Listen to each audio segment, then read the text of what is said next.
Olá, seja mais uma vez muito bem-vindo aqui ao canal do Ayrton Bruto. Hoje vamos comentar as entrevistas dadas pelos 4 principais candidatos a essa presidência da República agora em 2022 e que foram entrevistados no Jornal Nacional. Vamos começar do início. Jair Bolsonaro na última segunda-feira. Jair Bolsonaro foi Jair Bolsonaro. Eu vi muitos bolsonaristas reclamando que ele foi acuado, que ele foi acusado. Não. Bonner e Renata Vasconcelos foram bastante cordiais com Jair Bolsonaro e perguntaram coisas sobre o governo de Jair Bolsonaro, que está em andamento. Coisas sensíveis e importantes, como o problema da corrupção, que corre solta, o fato de não se investigar, de não se julgar, não significa que ela não ocorra. Perguntaram sobre declarações dele e sobre incentivos, participações, presenças em eventos de cunho totalitarista e golpista. Perguntaram sobre problemas ocorridos na pandemia, onde o Brasil, tendo 3% da população mundial, teve 11% dos mortos da pandemia, ou seja, mais de 3 vezes mais a média, né, que deveria ter, se fosse, no mínimo, a média dos outros países. Ele, como sempre, fugiu das perguntas, mentiu, distorceu, não disse nada que se aproveitasse. É Jair Bolsonaro. Ele não sabe, ele não conhece, ele vive num mundo à parte, num mundo que pode agradar a sua bolha, mas que não agrada a maioria das pessoas. Ele hoje está com uma tendência de alta na sua intenção de votos.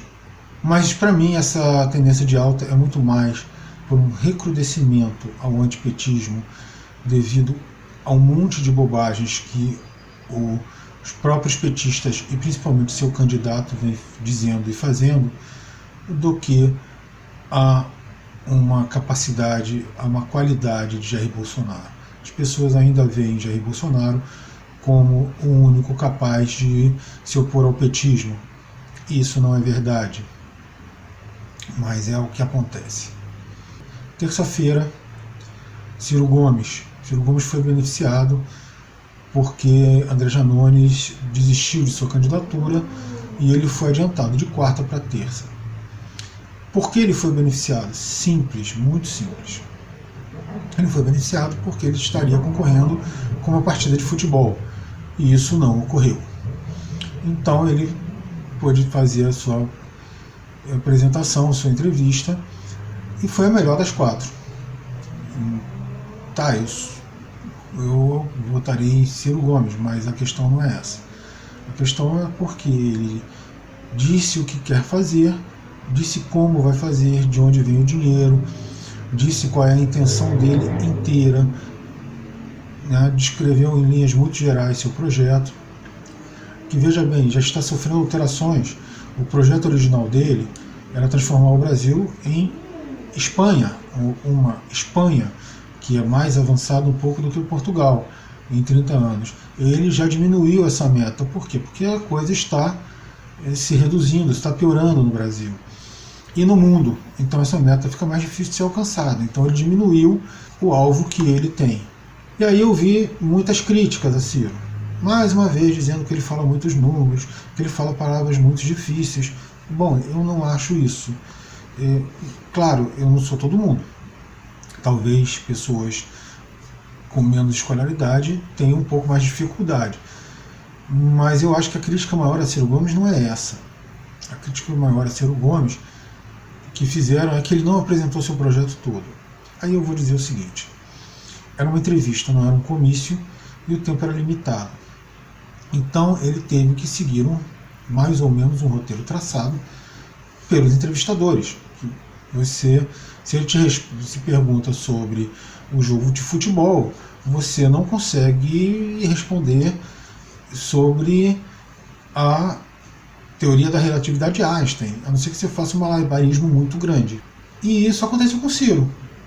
Né? Ele até introduziu alguns aspectos, falou de algumas coisas, mas ele teve que se ater, de certa forma, às perguntas. Mesmo assim, ele falou bastante do seu plano e trouxe mais uma ideia interessante, que é a sua lei eu chamo de lei anti-usura, né? E ele, se eu não me engano, usou o termo anti-ganância, que limitaria mais ou menos os juros ao empréstimo pessoal dentro de determinadas condições do empréstimo a 100%. Ou seja, você só pode pagar o dobro do que você contraiu emprestado. Pode ser uma ideia interessante de Ciro. Vamos ver o que vai dar. Primeiro, ele tem que se eleger. Segundo, ele tem que conseguir executar todo o projeto, ou pelo menos uma parte considerável dele. As ideias dele são interessantes. Plebiscitos. Por quê? Porque o povo, em muitos aspectos, tem que ser chamado a decidir sim. Porque o que está sendo decidido é o futuro do povo, são os direitos do povo. Então não pode ser decidido a portas fechadas no Congresso, como se fazia no início do século XX. O povo tem que participar, até porque nós temos condições hoje em dia para isso. Além disso, outras ideias bastante interessantes são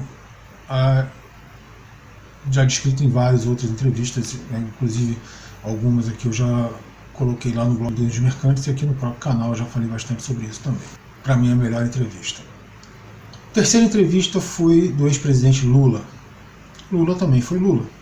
Lula escorregou para cá, Lula escorregou para lá. Lula mentiu algumas coisas, deturpou outras. Não foi tudo mentira, nem tudo deturpação, não foi igual ao Bolsonaro. Mas, assim, efetivamente ele não respondeu praticamente nada. Os dois pontos principais que eu achei bastante tristes na entrevista dele foi quando ele foi perguntado o que ele faria para impedir ou para diminuir a corrupção. E ele não falou. Ele falou algumas coisas que foram feitas no seu governo que não foram para impedir ou diminuir a corrupção, foram para punir. A punição pode impedir? Não. Porque a punição é uma possibilidade se você for pego. E o que Lula falou quase que indiretamente é que ele vai continuar agindo da mesma forma e você, eleitor, que se vire para descobrir quem está roubando, onde está roubando e fazer com que a justiça puna esses ladrões, esses corruptos. Muito pouco, muito pouco. E a outra coisa que eu achei deprimente foi ele afirmar em cadeia nacional, no principal jornal do país, com mais de 40 milhões de espectadores, de que vote em mim e depois eu vejo o que eu vou fazer, o que dá para fazer. Ou seja, ele não promete nada, até porque ele se compromete com todo mundo. Ele vai na Fiesp e diz que tem que reindustrializar, ele vai na Faria Lima e diz que não precisa de indústria, ele vai para o agronegócio e diz que não precisa nem de financismo nem de indústria, só precisa de agro, e você se compromete com todo mundo, acaba que você não tem como atender todo mundo. Porque você não se compromete com o equilíbrio das coisas, você se compromete em atender aquele grupo que fizer mais pressão depois nas portas fechadas de Brasília. E é isso que acontece no governo Lula. É por isso que hoje nós estamos aqui, porque as coisas são sempre decididas a portas fechadas em Brasília. E apenas os grandes grupos de pressão, ou seja, quem tem muito dinheiro, consegue algum tipo de direito, de benefício nos governos neoliberais. O povo em si fica chupando o dedo.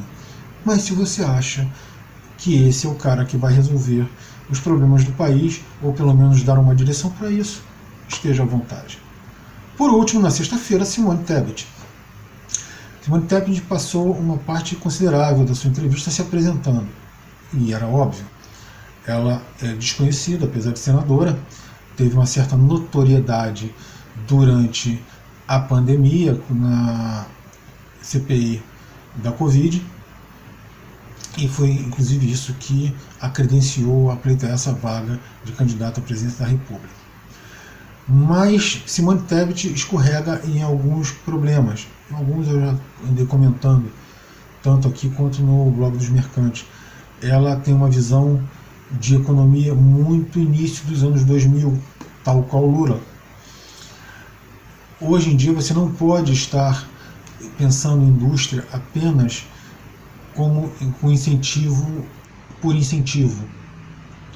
Você precisa pensar em indústria estrategicamente, e não é aquela indústria, claro, se ela vier, ótimo, mas a indústria que nós pensamos é aquela de ponta, aquela de alta tecnologia, não da produção, mas do produto. Ou seja, não é aquela que emprega mais robôs, mas aquela que vai te dar o produto final, ou seja, aquilo que vai ser comercializado depois, de maior tecnologia. Claro que, como eu disse, se vier essa indústria que não te dá um produto tão avançado tecnologicamente, ótimo, ela também gera empregos, ela também gera riqueza e ela será bem-vinda. Mas o que nós temos que ver, o que nós temos que almejar é uma indústria que resolva os nossos problemas e que nos dê ganho de escala e ganho de produtividade, ou seja, de tecnologia de ponta, não apenas na questão de quanto produto ela produz, mas de que tipo de produto ela produz. E aí vem o problema da Simone. Ela tem essa ideia de que indústria é indústria, ela não diferencia uma indústria de outra. E isso vem muito embarcado na visão liberal que ela tem, que é justamente o que está destruindo o país. Essa visão liberal, ela vem meio que hegemônica desde o final dos anos 80, né? Ela ascende ao poder com a eleição do Collor, e tirando o Itamar Franco, foram 2 anos, mais ou menos, de governo Itamar Franco, que teve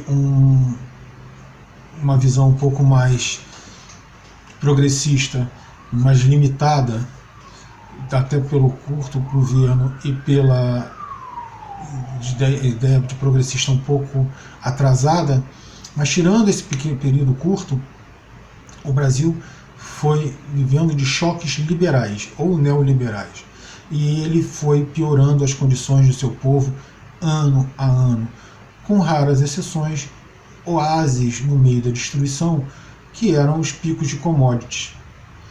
Então, assim, o próprio governo Lula, ele viveu um pico longo de commodities, que ele começou mais ou menos ali um ano depois do governo dele, começou aquela prosperidade, que alguns chegavam a dizer que agora sim, o mundo ia ter a prosperidade eterna.